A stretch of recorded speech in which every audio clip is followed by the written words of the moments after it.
नमस्कार। अनुभव की सीढ़ी के सभी दर्शकों व श्रोताओं को मेरा प्यार भरा नमस्कार।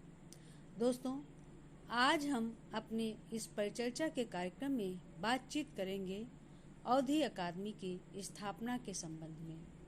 उत्तर प्रदेश सरकार द्वारा तुलसीदास अवधि अकादमी की स्थापना की घोषणा करने से अवध के लोगों में अतिशय हर्ष एवं उत्साह है।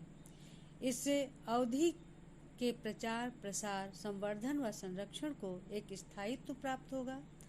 अवधि साहित्यकार एवं अवधि प्रेमी इस पहल को किस रूप में अंगीकार कर रहे हैं एवं भविष्य में और क्या क्या योजनाएं बनाई जा सकती हैं एवं इसकी संभावनाओं को लेकर अवधि के सुपरिचित एवं चर्चित साहित्यकार डॉक्टर भारतेंदु मिश्र से हमारी एक परिचर्चा हुई, जिसके अंश हम आपके समक्ष प्रस्तुत कर रहे हैं। तो आइए उस परिचर्चा के अंश सुनते हैं।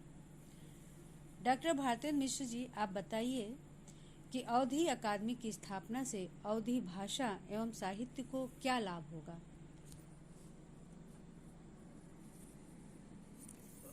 रश्मि जी नमस्कार। बहुत अच्छा प्रश्न है आपका। अवधि अकादमी के बनने से असल में तो ये 3 अकादमियाँ बन रही हैं जो बहुत दिनों से प्रतीक्षित थी, विलंबित रहा है। सूरदास अकादमी ब्रज भाषा के लिए और तुलसीदास अकादमी अवधि भाषा के लिए, और इसी के साथ साथ बुंदेली भाषा के लिए केशव दास अकादमी की स्थापना सरकार करने जा रही है, या उसके लिए अब तो आर्थिक जो अनुदान है उसकी भी घोषणा कर दी गई। तो ये बहुत स्वागत योग्य विषय है और हम सब के लिए, खासतौर से जो अवधि में लिख पढ़ रहे हैं उनके लिए। अब अकादमी बनने से एक तो ये है कि शासन की भागीदारी जनता के साथ जुड़ती है, हमारे लोक जीवन में जो हम लोग सोचते हैं तो उससे जुड़ती है, और उसका एक शासन से सीधा संबंध स्थापित होता है। दूसरा क्या है कि हमारे अवधि के या बुंदेली के या ब्रज के जो बहुत सारे ऐसे शब्द हैं, बहुत सी ऐसी शब्द संपदा है जो क्षीण हो रही है, नष्ट हो रही है। मुझे लगता है कि इस अकादमी की जो ये योजना है, इससे हम उन शब्दों को, उनके मुहावरों को, उनके जातीय जो गान हैं, गीत हैं, जो लोक कथाएँ हैं, लोक जीवन का जो आह्लाद आनंद मिलने वाली जो चीज़ें हैं, उनके जो लोक नृत्य हैं, उन सब को सुरक्षित संरक्षित कर सकेंगे। बहुत सारी लोक कलाएँ हैं जो अवधि में हैं, बहुत सारी लोक जीवन से जुड़ी हुई किंवदंतियाँ हैं, किस्से हैं जो लोक जीवन में व्याप्त हैं। तो इसके साथ साथ हमारे बड़े अच्छे जो कवि और लेखक हैं जिन्होंने नया साहित्य रचा है, तो उन सब को सुरक्षित करना, संरक्षित करना या उनको प्रोत्साहित करने की दिशा में मुझे लगता है कि ये देर से सरकार का उठाया गया कदम है।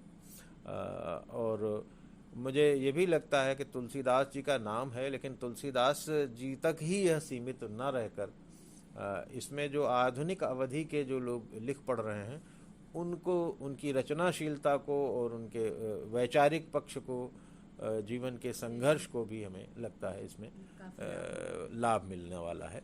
तो बहुत बहुत अच्छा लगा आपका ये प्रश्न जी। अक्सर ये बात भी उठती रहती है बीच बीच में कि लोक भाषाओं का संवर्धन होने से हिंदी भाषा कमजोर होगी। आपकी इस पर क्या राय है?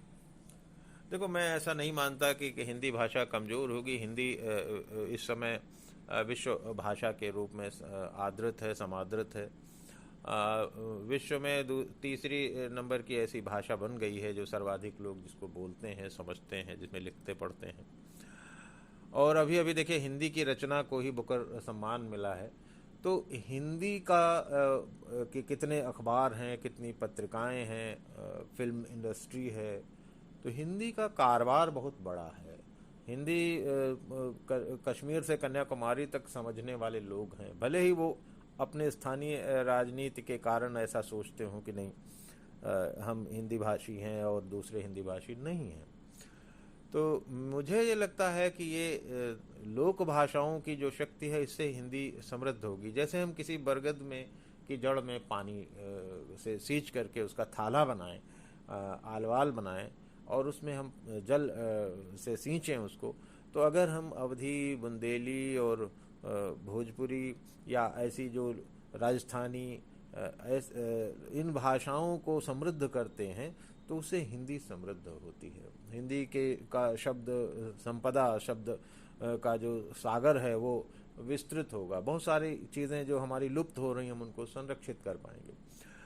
हिंदी को बोली बनाना या मतलब बोली के रूप में स्थापित करने का जो एक षड्यंत्र चल रहा है, मैं उससे सहमत नहीं हूँ, क्योंकि हिंदी के साथ साथ जो और सारी भाषाएं उसकी बोलियां हैं, तो ये बोलियां कभी किसी रूप में साबित नहीं, वो बल्कि हिंदी की आत्मा है, हिंदी की जननी है। अवधी और ब्रज और राजस्थानी और बुंदेली, इन सब से हिंदी बन करके आती है, तो हिंदी तो इनकी बेटी है, पुत्री है। ये तो मातृ स्वरूपा हैं। अवधी, ब्रज, बुंदेली, ये भाषाएं हमारी गौरवशाली परंपरा का प्रतीक है। डॉक्टर साहब, अभी अभी आपने कहा कि लोक भाषा और बोली में फर्क होता है, तो आप जरा बताइए कि फर्क क्या है। मैं कई बार स्पष्ट कर चुका हूँ। देखिए, लोक भाषा वो है जो लोक से उत्पन्न हुई है, जिसका कोई मतलब निर्धारक अगर कोई है तो वो लोक है, जिसमें लोक के हर व्यक्ति का जिस पर अधिकार है, और उसमें जो साहित्य लिखा गया है, जो लोकगीत हैं, लोक कलाएं हैं, लोक चेतना है, तो वो सब लोक साहित्य लोक भाषा में ही प्रकट हुआ है। अवधी उस तरह की लोक भाषा है जिसमें राम का महान चरित्र प्रकट होता है। राम कथा का जो वाल्मीकि ने, ठीक है, उससे पहले लिखा था राम कथा पर, और बहुत सारी भाषाओं में लिखा गया, लेकिन हम ये क्यों भूल जाएंगे कि गोस्वामी तुलसीदास जी ने जब राम कथा पर का लेखनी चलाई तो वो विश्व स्वरूपा हो गई वह अवधि। अब आप देखिए कि चालीसा के रूप में, कवितावली के रूप में जो उनकी आज भी जो आरती गाई जाती है वो सब अवधि में ही है। बुंदेलखंड में गाई जाए या हैदराबाद में गाई जाए या कश्मीर में अगर कोई आरती जो गाई जाती है देवी माता की हो या किसी की, तो एक धार्मिक सांस्कृतिक रूप से अवधी विश्व भाषा है। यहाँ तक कि जो बर्मिंघम में रहने वाला आदमी है वो भी जब अपनी रिचुअल्स को, अपनी आध्यात्म परंपरा को, अपनी दार्शनिक परंपरा को, पशुओं की होती है, कुत्ता कैसे बोलता है, बिल्ली कैसे बोलती है, चिड़ैया कैसे बोलती है, तो मैं बोली को तो इस रूप में देखता हूँ। बोली को भाषा का रूप अगर हम देना है, या भाषा जो होती है उसमें लिखित साहित्य होता है, उसमें एक आचार विचार की परंपरा होती है। और ये अवधि इतनी छोटी नहीं कि किसी एक गांव में कुछ लोगों द्वारा बोली जाने वाली भाषा। अवधि में अनेक बोलियां हैं। अगर ऐसे आप देखेंगे तो बैसवारी हो गई है, बघेली हो गई, ये कनौजी हो गई, तो ये सब अवधि की विभाषाएं हैं। पूर्वी अवधि हो गई, पश्चिमी अवधि हो गई। तो अवधि का क्षेत्र बहुत व्यापक है, बहुत विशाल है, और उसको हम बोली में कतई कोई कहता है तो मुझे बड़ा दुख होता है। और ख़ास तौर से जो आधुनिक हिंदी वाले हैं ये साबित करने में लगे हैं कि हिंदी बचाओ, तो बोली को इसको अवमूल्यन करना चाहते हैं। अरे तुलसीदास कोई बोली के कवि होंगे या ऐसी किसी बोली के कवि हैं? लोक भाषा अवधि की व्याप्ति तो विश्व तक है। और चलते चलते एक सवाल और, कि आपने स्वयं भी अवधि गद्य में काफ़ी काम किया है। अवधि साहित्य की वर्तमान परिप्रेक्ष्य में स्थिति जो है बनी हुई है, और अकादमी को आगे बढ़ाने के लिए क्या क्या करना चाहिए, इस विषय में आपके क्या विचार हैं? नहीं, देखिए, आप ठीक कह रहे हैं रश्मि जी, ये विचार तो करना चाहिए, लेकिन ये सब सरकार का जो तंत्र में बैठे हैं लोग, या जैसे जिनको मौका दिया जाएगा वो विचार करेंगे। लेकिन मुझे ऐसा लगता है कि अवधि में अगर कुछ काम करना है बुनियादी, तो जो नवलेखन से जुड़े हुए लोग हैं, देखिए आज अवधि में हमारे पास जो शोध हुए हैं उन पे लगभग शताधिक तो महाकाव्य हो गए हैं। खंड काव्य भी ऐसे ही होंगे। दर्जनों उपन्यास लिखी जा चुकी हैं, और निबंध साहित्य के दसियों पुस्तकें आ चुकी हैं जो चर्चित मैं बात कर रहा हूँ। कहानियाँ सैकड़ों हो सकती हैं लिखी जा चुकी होंगी। आपने स्वयं, आपकी कहानियों के 2-3 संकलन आ चुके हैं। तो उपन्यासें लिखी जा चुकी हैं, ना एकांकी लिखे जा चुके हैं। इतना विपुल मात्रा में जो साहित्य है, मुझे लगता है कि ये 20वीं और 21वीं सदी में अगर हम जोड़ कर देखें तो आधुनिक अवधि में लिखा गया है। आधुनिक अवधि के साहित्य को हम रेखांकित कर सकें, उसको आगे ला सकें, मुझे लगता है अवधि अकादमी का बड़ा योगदान होगा। इसके साथ साथ एक पत्रिका स्थायी रूप से निकल सके जो अवधि भाषा की जो नई चेतना है, नए लोगों को दिशा दे सके, और उसमें कुछ थिसारस जैसा अवधि के जो मुहावरे हैं, शब्द हैं, अब जैसे नहन्नी शब्द है, या जैसे मड़नी है, या और जैसे सिलौटी है, तो अब ये नई पीढ़ी के बच्चे इन शब्दों से बहुत परिचित नहीं हैं, तो लेकिन लोक में अभी भी कहीं कहीं है।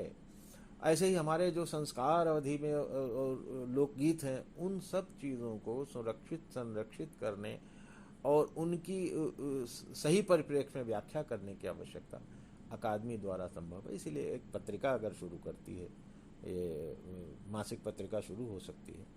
इसके साथ साथ कुछ जो विपन्न और ऐसे साहित्यकार हैं उनको कुछ आर्थिक अनुदान मिले, प्रकाशित करने के लिए, अपनी रचनाओं को प्रकाशित करने के लिए पुस्तकों को अनुदान दिया जाए, तो मुझे लगता है ये बड़ा काम होगा। क्योंकि अवधि एक ऐसी भाषा है जिसमें अभी तक शासन से, प्रशासन से कोई भी योगदान न दिया जाता है, न मिल रहा है। पुरस्कार एक आध दो हैं, बस उनको छोड़ दीजिए, तो ये एक बड़ा काम होगा। बहुत धन्यवाद, आपने मुझे पूछा मुझसे। बहुत एक अच्छी परिचर्चा हुई और अवश्य ही इसका लाभ हमारे जो श्रोता और दर्शक हैं उसको उठाएंगे, और वो हमें अपने विचारों से भी अवगत कराएं कि हमारा ये कार्यक्रम आपको कैसा लगा, खासकर आज की परिचर्चा कैसी लगी। और हमारे इस चैनल को लाइक करना, कमेंट्स करना, सब्सक्राइब करना ना भूलें। आपका प्यार हमारा उत्साह है। हम फिर मिलेंगे, मिलते रहेंगे। धन्यवाद।